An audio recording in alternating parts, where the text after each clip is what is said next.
Mga Spark, kamusta kayo? Lagnan niyo mga Spark, pag-uusapan natin ng ang mga bagay na pwede mong gawin kapag walang message sa'yo ang isang lalaki.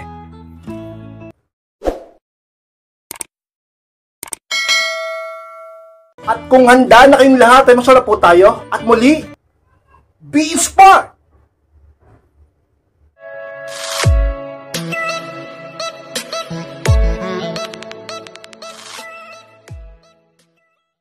At ang unang bagay na pwede mong gawin at isipin kapag hindi nagme-message sa'yo ang isang lalaki, may value ka, huwag kang matakot. O pumakits pa dyan, ang unang bagay na pwede mong isipin gawin sa sarili mo. Talaga naman ka-inspired. Ganyan ba kababantingin mo sa sarili mo? At talaga namang lagi kang takot, naiiwan ka, at pabayaan ka?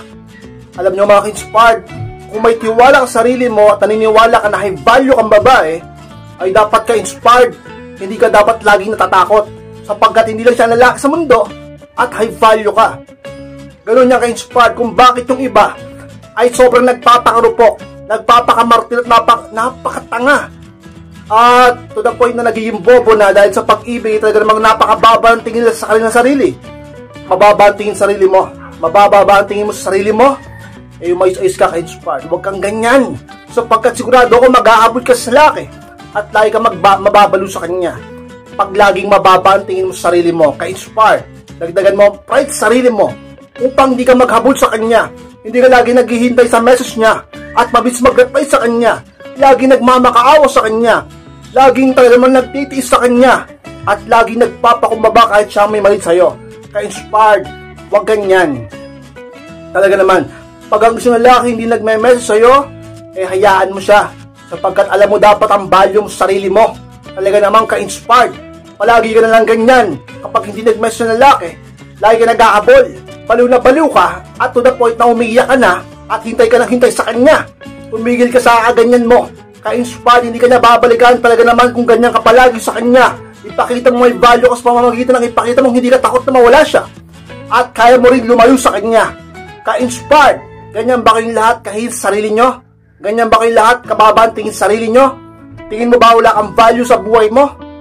High value ka. Lahat kayo high value.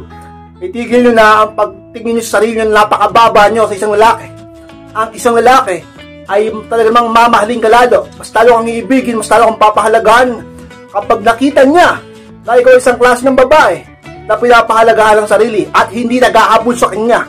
Kung siya hindi nagme-message sa'yo, mag-no contact full ka. At mag-self-improve ka na lang. Dapat handa ka rin dapat mag-full away sa kanya upang ma-reverse psychology ang utak niya at isipin niya na hindi siya ganun kahalaga at ikaw ay may value talaga. Hindi niya makikita ang halaga mo kung palagi ka nandyan para sa kanya at palagi ka nag-aabot sa kanya, lagi naghihintay sa kanya at lagi nagpapakarupok sa kanya. Ka-inspired, isipin mo palagi na high value ka. Hindi lang siya ang lalaki sa mundo. Kung hindi siya nagme-message sa'yo, kung hindi siya nagpaparamdam sa'yo, bakit? Siya ba ikaw ba ang nawalan? Hindi po ba't siya ang nawalan?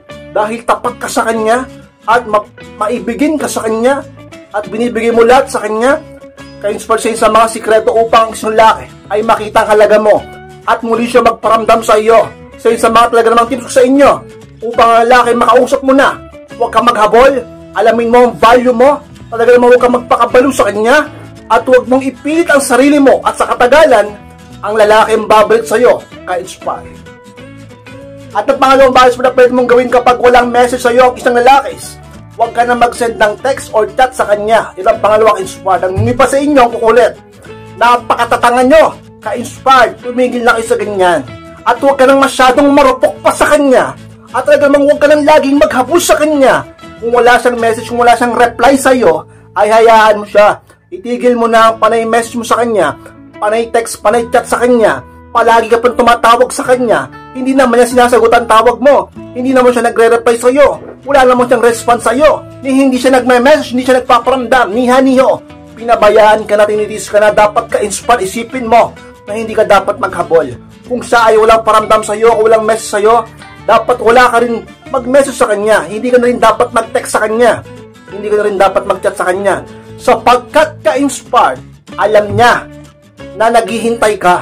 Alam niya na palagi kang talaga namang nagdaramdam, palagi ka nagme-message, palagi ka lang ganyan, nababalo sa kanya, pero ka-inspired kapag ikaw hindi na naghabol at hindi ka na nagparamdam, nag-no contact ka sa kanya, sigurado ka-inspired, mapapaisip yan. Nagamang magmumuni-muni yan, at maaalala ka niya, at makikurious yan, at maraming katanungan sa isip niya ang mabubuo kung bakit bigla kang nagbago, at kung bakit bigla kang hindi nagparamdam, at lumayo sa kanya. Ka-inspired, ibabayar ng pride niya.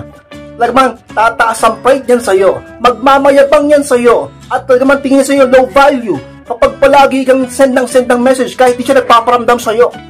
Hindi na nga siya nagpaparamdam sa'yo tapos nangungulit ka pa rin. Ka-inspired, ganyan ka na ba talaga katanga? Pinalaki ka ba ng magulang mo para maging tanga? Pinalaki ka ba ng magulang mo para maging ganyan sa buhay mo? Talaga namang ka-inspired, taasan mo ang tingin mo sa sarili mo. Sa mga sikreto upang makita niyang halaga mo. Sa mga sikreto upang ibigin kanya muli at bumalik siya sa'yo. Kausapin kanya. Dapat ka-inspired. Mapaisip yan sa'yo. Ma-curious sa'yo upang siya ay muling magparamdam sa'yo. Huwag ka na mag-send muna ng text or chat kung hindi siya nagpaparamdam sa'yo. Upang respeto mo na rin sa sarili mo. Magkaroon ka ng respeto sa sarili mo. Huwag kang laging maghabol sa kanya at maghintay sa kanya. Enjoy mo ang buhay mo. Enjoy mo. Talaga namang ka-inspired ang buhay mo sa mundo. Ang lalaki nandyan lang yan. Maraming lalaki sa mundo. Isipin mo ang halaga mo. Hindi ka dapat naghahabol sa kanya sapagkat ka-inspired. Kung talagang mahal ka niya, makikita niya ang halaga mo pag hindi ka na nagparamdam sa kanya. Yan ang dapat mong gawin kapag ang isang lalaki ay wala ng message sa'yo. Ka-inspired.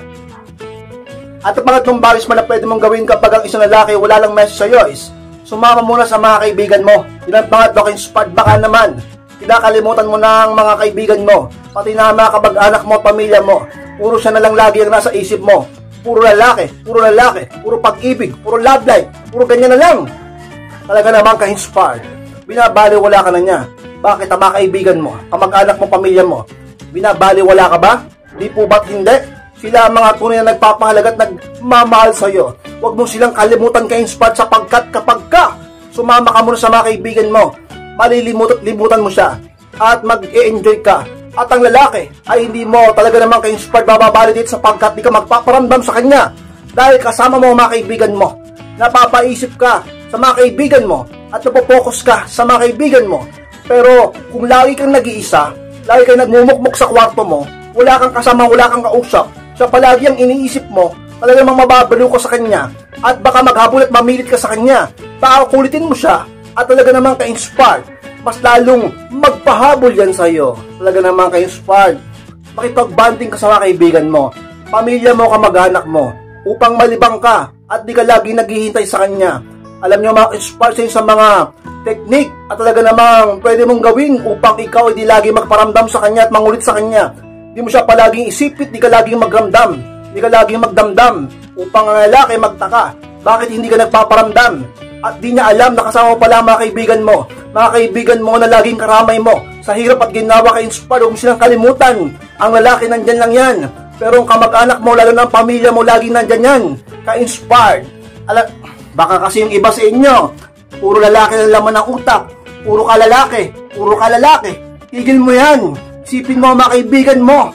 Huwag kang laging puro love life. Sipin mo ang self-improvement mo. Sipin mo ang value mo. Sipin mo ang pamilya mo. Huwag kang laging maghabol sa kanya. Kalimutan mo siya paminsan-minsan. Huwag mo siyang isipin paminsan-minsan. Talaga namang baliwalain mo siya paminsan-minsan.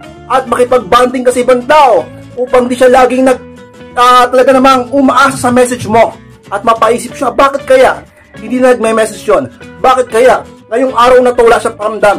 Talaga namang kayo sa katagalan, mapapaisip at muling magpaparamdam sa iyo. Makipag-banding ka muna sa mga kaibigan mo. Huwag siyang laging isipin mo at hintayin mo ka-inspired. At pang-apat na bagay na pwede mong gawin kapag walang message sa iyo ang isang lalaki, maging matiisin at patatag. Yan ang pang-apat ka-inspired. Masyado kayong marurupok at mahihina. Napaka-rupok mo at napaka-landi ng iba sa inyo. Talaga namang ka-inspired. Huwag kayong maging ganyan. Maraming lalaki sa mundo, hindi lang siya ka-inspired. Sabi ko sa inyo, lagi kayong magmahal ng sapat. Huwag kayong magmahal ng sobra. Huwag niyong ibigay ang lahat. Huwag kayong magmahal ng todo-todo. Dapat laging sapat lang upang hindi ka sobrang masaktan kapag nalagay ka sa ganyang sitwasyon. Ka-inspired, matuto kang maging matiisin, maging matatag. Bakit? Sapagkat ka-inspired, kung matutunan mo maging matiisin at matutong maghintay sa kanya, ang lalaki, ay siguradong siya ang laging mapapaisip sa'yo. Kasi, imbis na i-message mo siya, imbis na i-text mo siya o i-chat mo siya, sigurado kay Spark, ang lalaki, ay talaga namang magtataka kakahintay sa'yo.